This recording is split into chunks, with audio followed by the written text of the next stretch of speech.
Bonjour, j'espère que vous allez bien. Alors, je suis très heureuse de vous retrouver. Ça faisait un petit moment que je n'avais pas publié de vidéo. J'ai été très prise par les guidances privées là, en ce début d'année.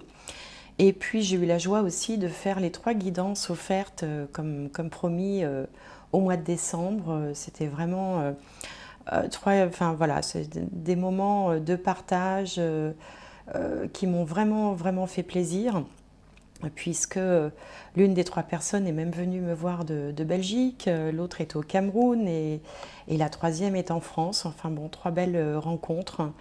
Voilà, ça m'a vraiment fait plaisir.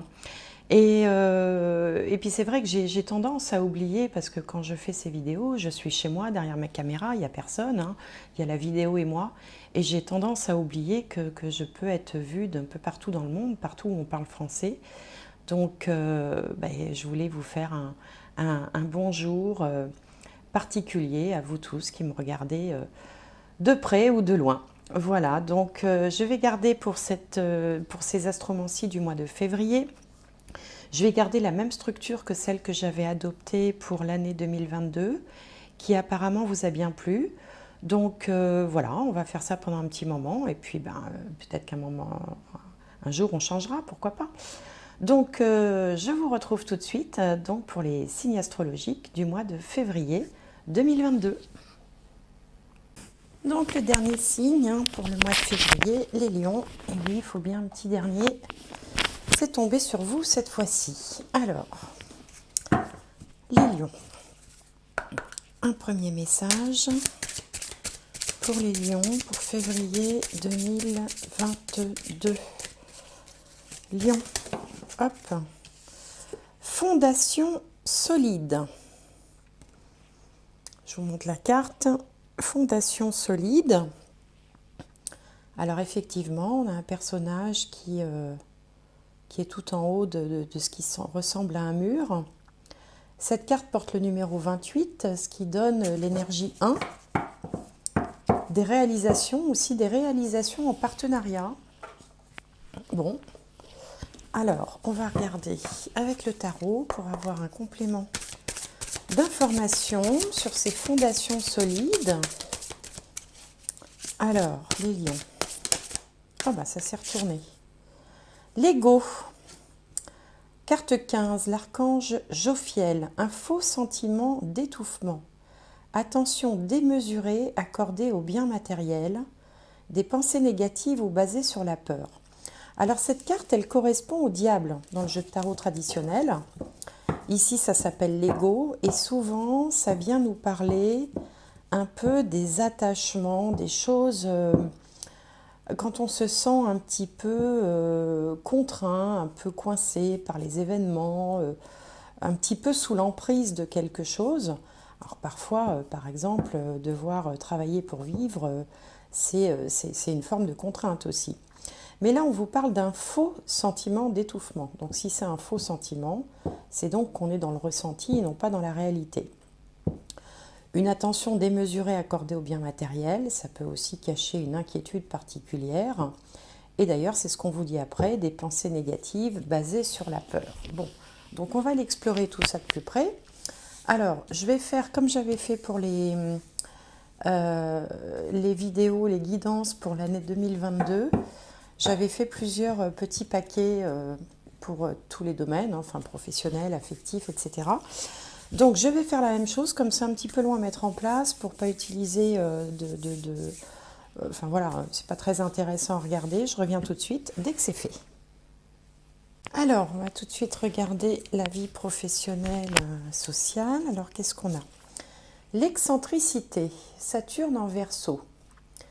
Donc l'excentricité, ça peut nous parler de projet, hein, la maison 11, en relation pour certains avec des amis ou avec un cercle de personnes.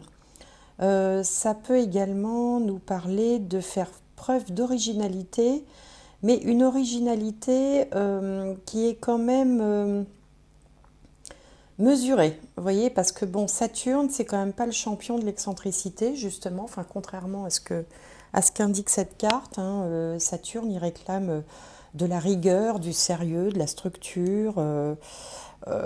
Donc, c'est vrai que l'excentricité, ça s'apparente plus au Verseau. Le Verseau qui est capable de faire preuve d'originalité, d'ingéniosité aussi. Bon, vous voyez, par exemple, on a un poisson volant, là, bon, bah, ça existe, mais c'est pas la majorité du genre, quoi, on peut dire. Donc, voilà, donc peut-être que dans le cadre de votre vie professionnelle, vous essayez de vous démarquer un petit peu, mais de façon quand même contrôlée, mesurée. On ne va pas dans un projet complètement délirant. On essaye de se démarquer, de faire preuve d'originalité, mais tout en restant dans un certain cadre. Alors, qu'est-ce qu'on a d'autre? On a l'étoile, magnifique, arcane majeure. Alors, l'étoile, en fait, c'est les espoirs, c'est la connexion, vous voyez, elle a une connexion comme ça. Ce sont aussi les espoirs, la chance qui vous accompagne, le but qu'on va atteindre. L'étoile, il y a une forme de protection avec cette carte-là. Alors, si vous êtes en train de monter un projet, de réfléchir, si vous êtes par exemple dans le marketing, ou dans toute activité qui nécessite d'avoir à la fois une espèce de connexion, d'intuition, d'imagination, mais aussi de faire preuve, de devoir se démarquer, faire preuve d'originalité, là vous serez aidé avec ces deux cartes-là. Alors qu'est-ce qu'on a d'autre? Soul work, donc on vous dit que c'est un travail de l'âme. Effectivement, c'est le travail de quelqu'un qui va se fier plus à ses ressentis, que, si vous voulez, s'il y a une étude de marché à faire, vous allez en tenir compte, ça c'est Saturne, hein, pour ne pas tomber à côté de la plaque, mais vous allez surtout tenir compte de votre ressenti, de comment vous sentez les choses.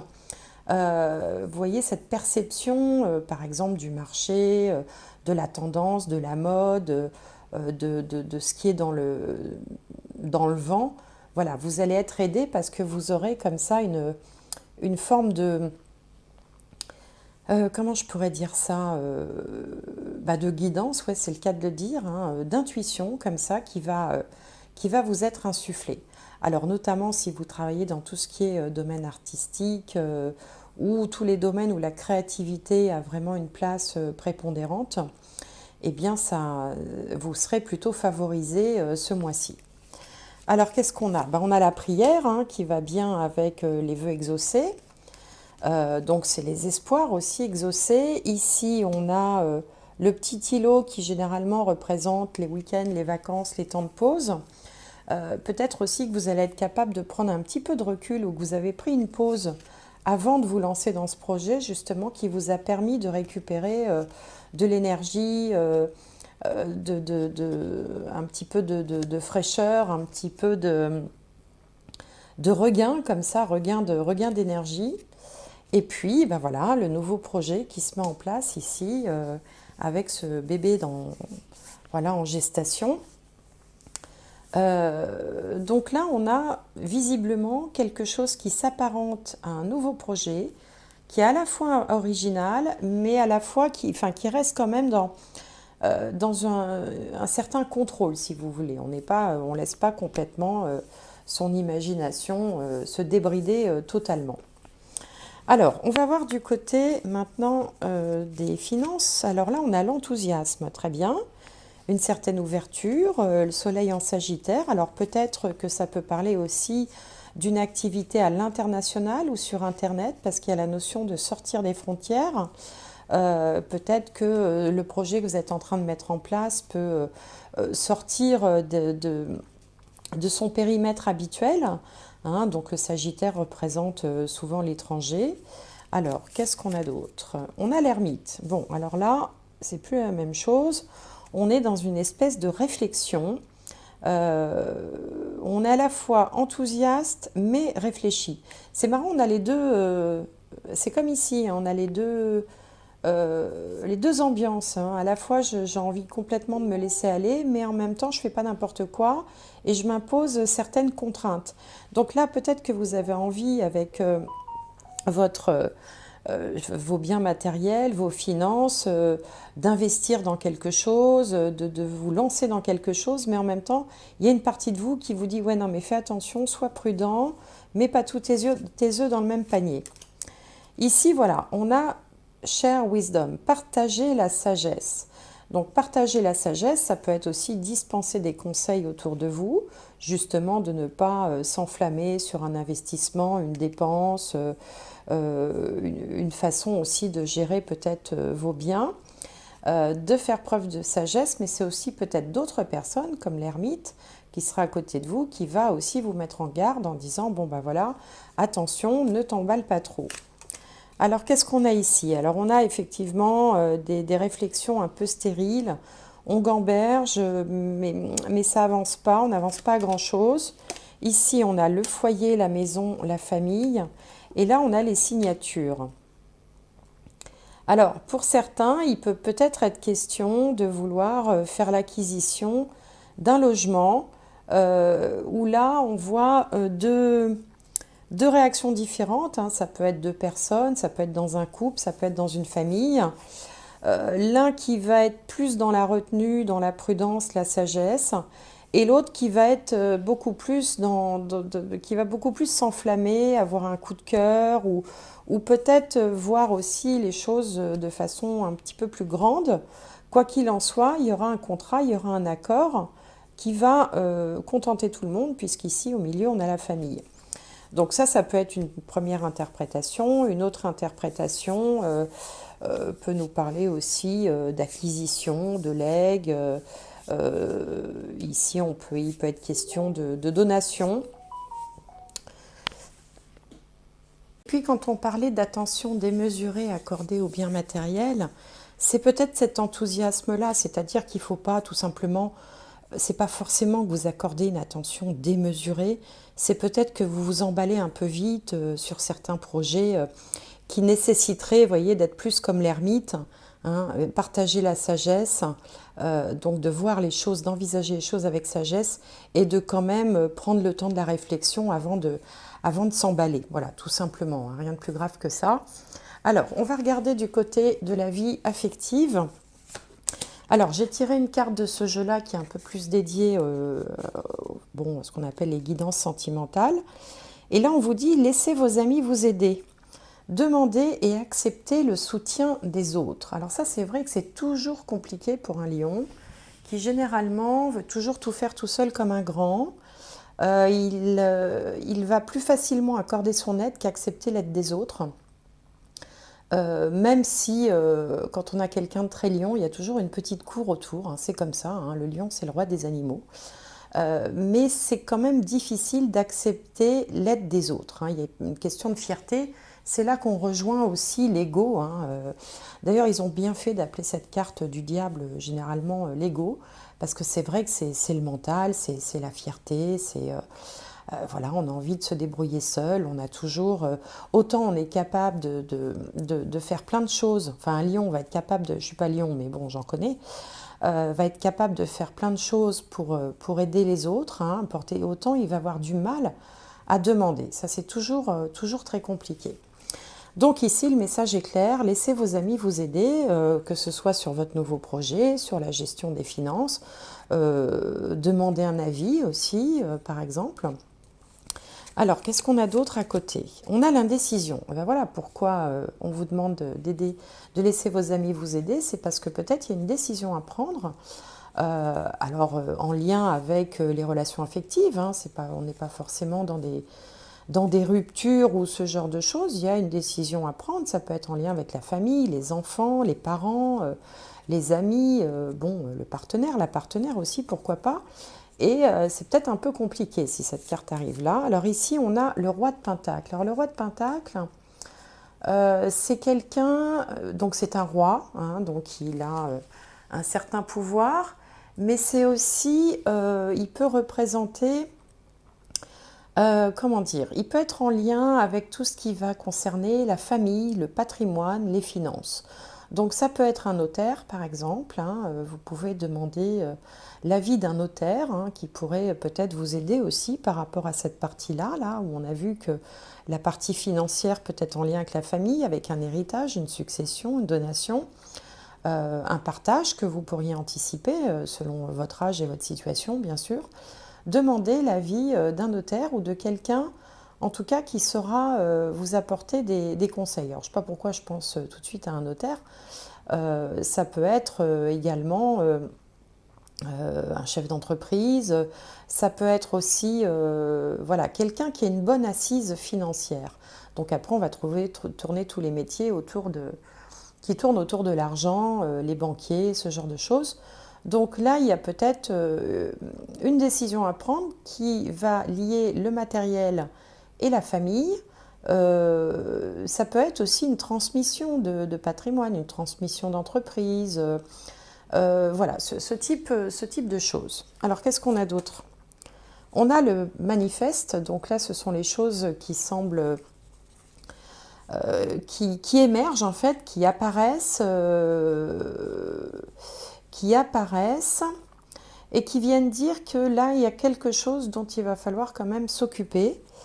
Alors, qu'est-ce qu'on a là? Ici, on a la peur de manquer, les hauts et les... Enfin, c'est plutôt les hauts et les bas. Ici, on en termine avec les hauts et les bas et on a la clé qui offre des solutions.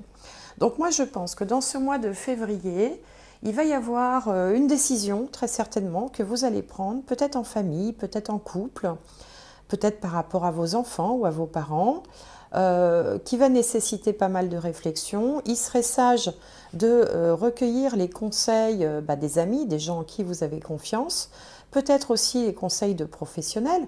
Il peut être question de l'achat d'une maison, il peut y avoir plein de choses comme ça. Il y a aussi une idée de transmission, d'héritage au sens on transmet. On transmet les valeurs de la famille, on transmet les talents, on transmet tout ce qui tourne autour de l'hérédité finalement. Vous voyez, pas forcément l'héritage, hein, mais l'hérédité. Et là, vous allez finalement trouver une solution qui va vous permettre de couper avec le côté les hauts et les bas peut-être que vous avez pu vivre dans votre vie affective, peut-être avec votre famille, il y a peut-être eu des tensions, puis ça va mieux, puis de nouveau il y a des tensions. En finir avec tout ça, trouver une solution qui va finalement mettre tout le monde d'accord. C'est pour ça qu'on vous disait aussi peut-être les fondations solides. Peut-être que ces fondations, elles sont familiales, elles sont transgénérationnelles, quelque chose de cet ordre-là. Alors, la surprise. Ah, alors ici, on a la perte. Saturne en poisson, la perte. Maison 12. Bon, alors il peut s'agir d'une perte, n'importe quelle perte. On va essayer d'en voir plus. On vous parlait aussi d'un faux sentiment d'étouffement. Donc peut-être que ce projet-là, qui semble quand même monopoliser votre attention, va peut-être également monopoliser votre énergie, c'est-à-dire vous prendre beaucoup de temps. Alors, on va regarder les cartes à côté. Là, on a un changement, généralement positif. Hein. La roue, c'est un changement positif. C'est un arcane majeur. D'ailleurs, je remarque quand même que vous avez 1, 2, 3, 4 arcanes majeurs là, hein, dans cette guidance. Donc, changement vers quoi? Alors ici, on a la versatility, qui en anglais signifie flexibilité, mobilité, souplesse. Donc on va quitter quelque chose d'un peu rigide, hein, parce que Saturne, c'est la structure, c'est froid, c'est sec, ça bouge pas vite, c'est les os d'ailleurs, comme on peut le voir ici, la charpente, enfin vous voyez, c'est un peu comme ça, monolithique là, Saturne, et puis un changement vers quelque chose de beaucoup plus aérien, flexible, souple. Peut-être que vous étiez retenu dans votre vie par quelque chose qui vous semblait pesant. En fait, moi, ça me fait penser à ça, quelque chose de pesant. Et il y a un changement là qui s'opère, qui va vous amener vers quelque chose de beaucoup plus, comment je pourrais dire, plus vivant, plus fluide, plus remuant, plus bougeant, plus dynamique, plus gai peut-être. Alors, on va voir. Alors voilà, c'est ça. Ici, on tourne le dos à quelque chose de pesant. Là, eh bien, on a un changement. Alors ces cœurs-là, c'est à la fois les réconciliations, c'est à la fois la bienveillance autour de vous, c'est la fraternité aussi. C'est pas l'amour au sens amoureux, hein, mais c'est voilà, c'est la fraternité, les réconciliations Et là, on a l'élévation. Donc, vous allez gagner, en fait, en mettant en place ces projets, vous allez gagner finalement en sérénité, une vie plus gaie, plus souple, avec quand même aussi un progrès à la clé, hein, quelque chose qui va aller, qui va vous apporter. Hein. L'élévation, c'est quand on s'élève. Alors, s'élever, c'est avoir plus d'amour, plus d'argent, plus de réussite, plus d'affection, de bonheur, de plaisir. C'est ça aussi l'élévation, plus de spiritualité aussi, pourquoi pas. J'en ai pas beaucoup parlé dans cette guidance, parce que je pense qu'on était plus dans les choses un peu matérielles. Mais voilà, vous tournez le dos à quelque chose qui était lourd, qui était, enfin, j'ai envie de dire mortifère, vous voyez, voilà, un truc qui aurait fini par finalement vous plomber. Et donc là, ça arrive à point nommé et vous allez aller vers beaucoup plus de légèreté. Voilà, c'est ça que j'avais envie de vous dire.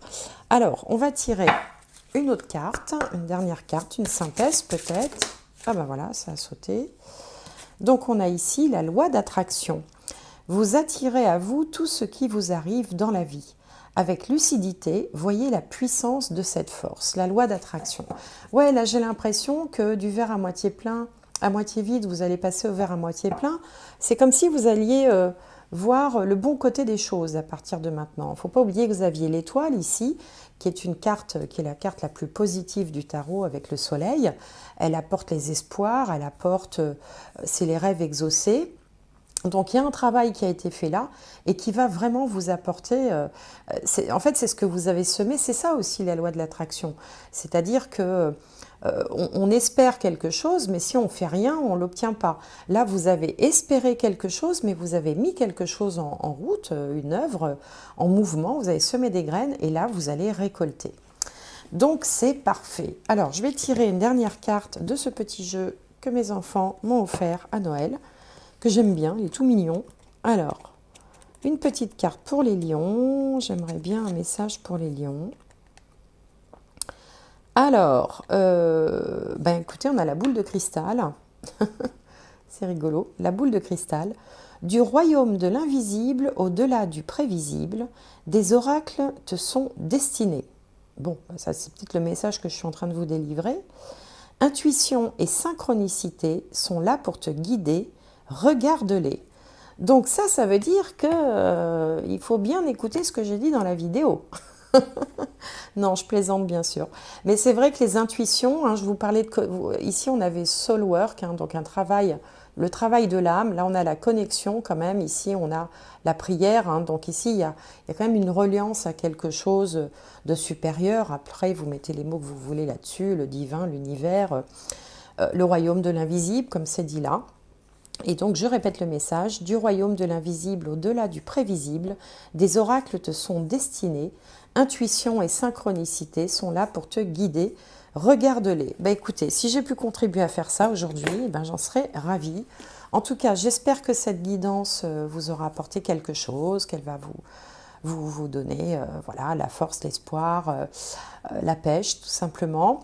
Si ça ne vous parle pas du tout, bah, écoutez, c'est que le message n'est pas pour vous, hein, faut pas s'acharner. À ce moment-là, je vous conseille d'aller voir vos vidéos sur votre signe solaire si le lion n'est pas votre signe solaire. Alors le signe solaire, vous savez, c'est le signe que tout le monde connaît. Hein. Votre signe lunaire ou votre signe ascendant.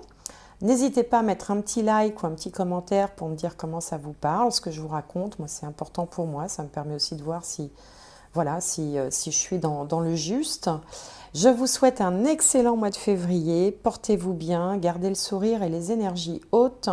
Et à très bientôt.